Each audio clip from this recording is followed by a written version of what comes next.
Hey, everybody, I just want to welcome you to Tell Your Story. Our presenter is Mr. Colin Frazier with Uplink app. Sharing stories is a great way to connect with people, and that's any people, especially those that definitely deserve a second chance. So, this workshop is going to help you tell your story in a way that help you discover new pathways in life. So, Mr. Colin Frazier, you can take it away. Good morning, everybody, and thank you for tuning in. 'Cause like what Omar said, you could be anywhere this morning, but you decided to be here. So we really appreciate you coming on. And I just want to take the time to just tell my story. I'm gonna start from, where I grew up, how I got into what I got into, and then also where I am now. So me, I always been grew up in the church. I had, dual parent household. My father had left the household when I was starting high school, so around like 13 or so. And then you're going into high school, trying to figure out who you are, what's your identity, et cetera, et cetera. For me, I was an entrepreneur at heart. From since I was in high school, we had an entrepreneurship class, went to New York, and we went down to Chinatown where I saw the bootleg purses, the bags, the shoes, the earrings, and that was gold mine for me. So I exchanged my books for purses. And I was just running the show selling purses and shoes, the fake Fendi, the fake Gucci, you name it, I had it in my locker. And so, as a young male, I had two younger brothers and sisters. I felt like I became man of the house rather quickly. So, of course, I didn't want my lights turned off. I didn't want the water turned off. So it was up to me to make that living. Alongside with doing that, cut grass, whatever, whatever. But then got introduced into the selling of the drugs. Fast forward to when I left that high school, got connected in the drug trade there, and I was able to get my hands to around 600 to 800 pounds of marijuana weekly. We moved it up and down the East Coast, primarily, in Baltimore. I was there pacing the Emerson Street, moving. Never had got caught out. Been incarcerated for a couple small things here and there, what have you. But then this elevated to 2008 is when it really started to ramp up. And then before then, I kind of wanted to step back from, dealing with the drugs and et cetera, what have you. Of course, get that phone. I wanted to step out the game. Got that last call, say, hey, I got this last move. Let's make it happen, what have you. Long story short, I got set up and I got shot 8 times. So I got shot in my face here. I had a bullet come through the side of this jaw here, come out the side. So the bullet that came through here shot in my right jaw. Bullet that hit me here shattered my eye socket. I got shot in my arms here, here. Also got shot in the back of the head. Got shot twice, 2 times in the abdomen. I was in DC. It was a Sunday. My mother calls me and it's like, we need to go to church. Like I said before, I grew up in a Christian background, aunts pastors, uncle pastors, friends of the family was pastors. And I just, removed myself from that situation. And I was supposed to go to church that Sunday.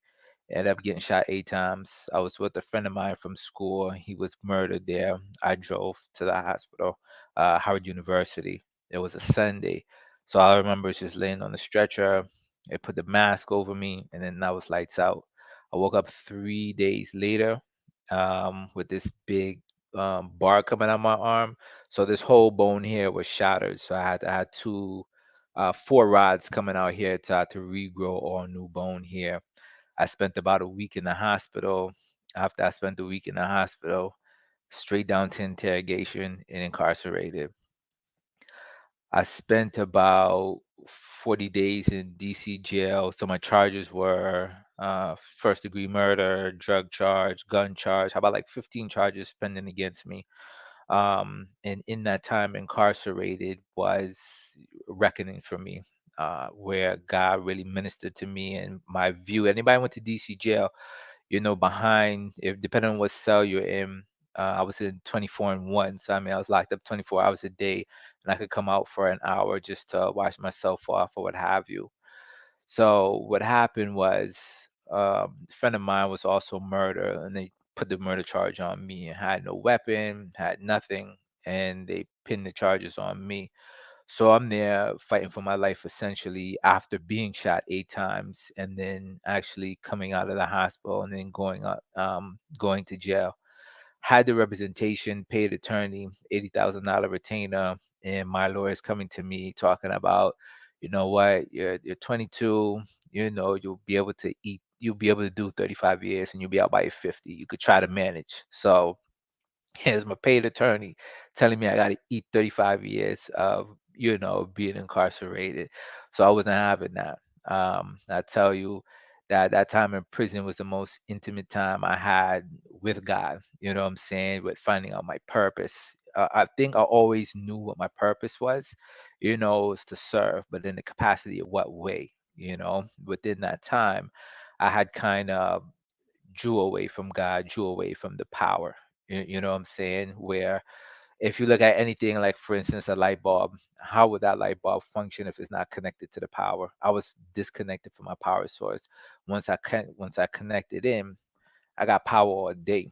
You know what I'm saying? So that's what has me to fast forward through the case. I got released from jail, but then still I was on house arrest for 2 years.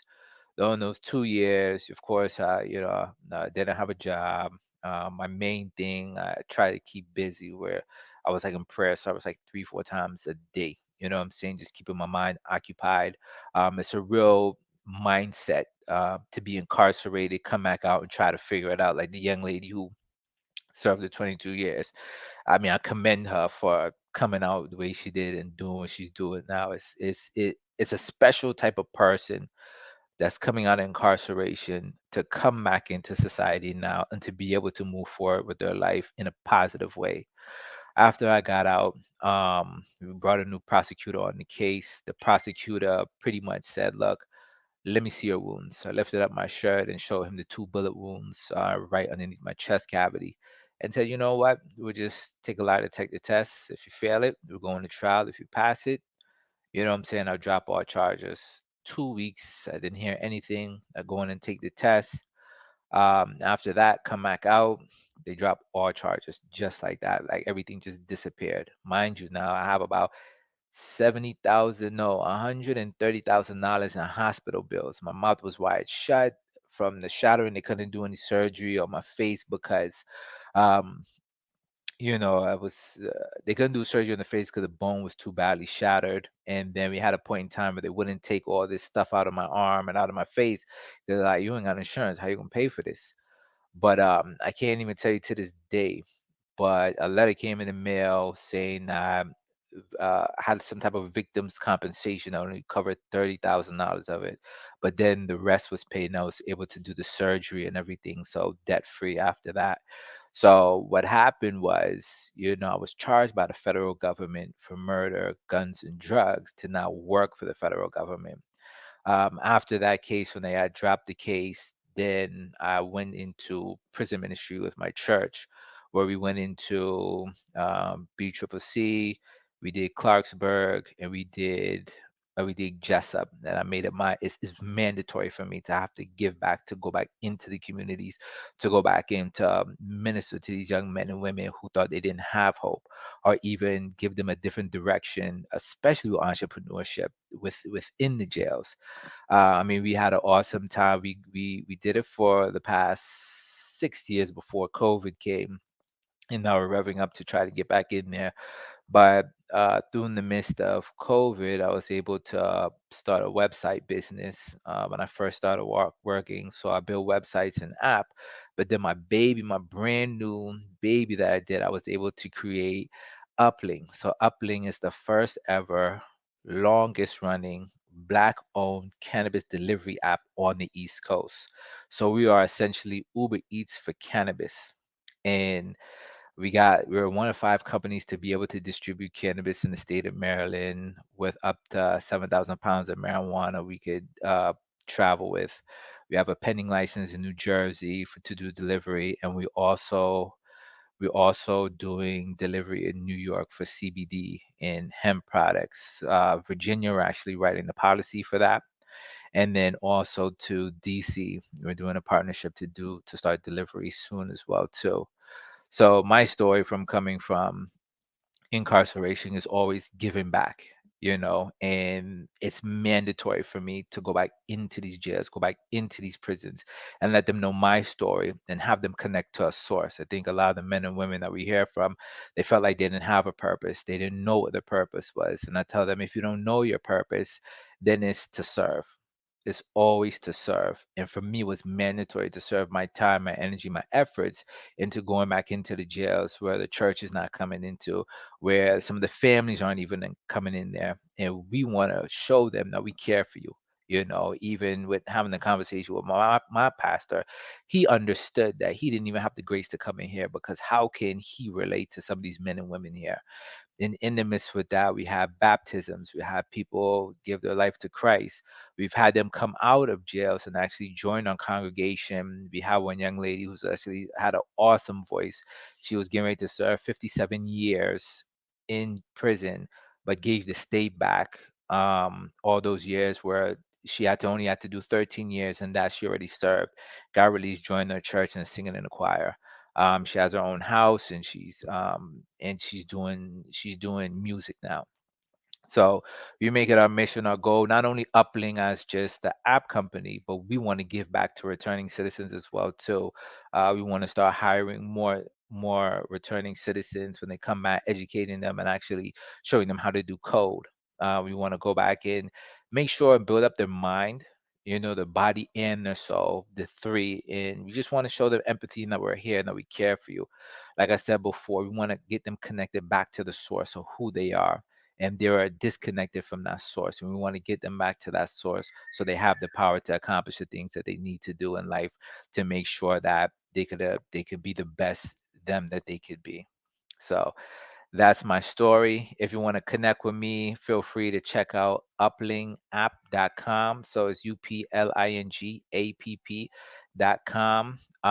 Feel free to share with everybody. We actually have a POS system in the background for dispensaries and CBD shops to be able to put your product on there, and the app is free. Medical patients could go on there and order whatever product they want, and it could get delivered right to their doorsteps. We're the first one to build the app and get it through the app stores. It took a while, where we had 8 tries. We tried to submit it, and Apple came back to us and said that, you know what, if you submit one more time, we're just going to ban you from the app. So one thing that we're striving to do also is make equal opportunity for Black and Brown entrepreneurs in the cannabis space. In November 8th, it's going to be on the ballot where cannabis will be recreational. With the new governor that looks like is coming in with Westmore, we've actually gotten together and building a roundtable of Black and Brown cannabis entrepreneurs to talk about what equity looks like when these laws change and the bill changes. So we'll actually be um, the subject matter experts on what equality looks like for Black and Brown people trying to get into the cannabis space, because it's definitely a struggle. It's a long road. I got 3 kids under. I got a 4, I got a 2-year-old and a 9-month-old. So my time is very short. I thank God that He allowed me into the space to even have kids and be married to a wonderful wife, where she's a criminal attorney and she married an ex-criminal. So I tell that story when I met my wife. First night I met her, I told her this story as a criminal lawyer, and she was like, "These are the type of men that my mom warned me about." But I thank God she had faith in me around other people too. So I just want to thank everybody here, and that my main message is that connect to the source will help you accomplish your goals. Awesome. Colin, can you hear me okay? Yes, can hear you. Wow. But God, right? Only. Um, I have a question. How Sure. did you move from getting involved into learning about website development? Like, what steps did you take to even start that process to learn that skill? Did you go to school? Is that something you learned in prison, or kind of what was the transition? So the funny story about it is I was always around. I'm a nerd, you know, as much drugs as I like to sell and what have you. I was always a computer nerd, so I was that was always my background. I went to school for computer engineering, and it Okay. so happened a client had came to me who owned a nonprofit organization. I work with a church and said I need a website. I actually went to a buddy of mine to go and contract him to do the work. After 2 months of doing the work, he came and he said, "Hey, bro, I can't do this anymore. Let me show you how to do it, and you're take this on." So he literally taught me everything that I know about building websites. And then after that, I was encouraged to build apps and whatnot. So I just took it up another notch level. So I went and, found and educated myself. YouTube is an awesome resource, but I just had people in my life who paid it forward, and I had the opportunity to teach others too, with helping nonprofits and churches build websites. I use it as a teaching mechanism to help brand them out and know what it takes to build a website. Okay, I know we have your link to your app. Do you have a website that we can also direct people to, or a best way to connect with you if they're interested in learning code, or maybe their son or daughter, or brother or sister? And Yeah, so they could go ahead and reach me at uplinkapp.com to go ahead and contact me. That's the direct link to me. And okay, then I'll be able to keep in touch with you. If you want to see more what we do too on the business side, you could check out uplinkllc.com as well too in the chat, and connect with me there. Actually, let me just put my personal number out there, and then y'all could connect with me through there. Just let me know. Um, just remind me where we met okay, from or what have you. So go uh, ahead and call me, and I'll be more than happy to, converse with you. okay, awesome. If you have any more questions, this is an amazing story, and it just goes to show you that when you reconnect with God, anything's possible. Because And two, I'm gonna add to the young lady, sorry, I had to cut you out, the one who served 22 years, because I asked that question if I felt like the system failed her, yeah, right? And she gave a really, really good answer, because I definitely felt like the system failed me and is continuing to fail other people. But I think the key thing she said, how can you expect a broken system to work for you anyway when it's not made for us? You know what I'm saying? I never really thought about that, but I think it's up to us, to be able to not because at this day, I don't even think we could rebuild the system. The system literally has to be thrown out. We have to start over with a brand new system. So the best thing to do is start fixing ourselves and fix the others around us as well too. do you think I guess, and I working with the younger children, showing them an option, will help keep them out of trouble? And it does because nerds don't look cool. You know what I'm saying? We're not out there. We don't have all the jewelry or what have you. But I think if we could excite them about taking what the abilities that they have already and turning it positive, not jumping on TikTok and trying to rob somebody and calling it a prank and getting a million views. You know what I'm saying? But Right. actually teaching them how to build legacy, right? We want something that stays here after far when we're gone. Okay, awesome. Well, thank you so much for taking time out of your Saturday and from your family, because I know this is family time with the little ones and the wife. Mhm. Again, if you want Colin's information, we have it over here in the chat area, and it's also in the resource guide. I just want to thank you so much. We will be starting at 12:15. Well, this is a great segue. Skill-based training opportunities. With Lisa Pierce. So that will be next. Thank you again, Colin. And guys, we'll see you in about 10 minutes or so.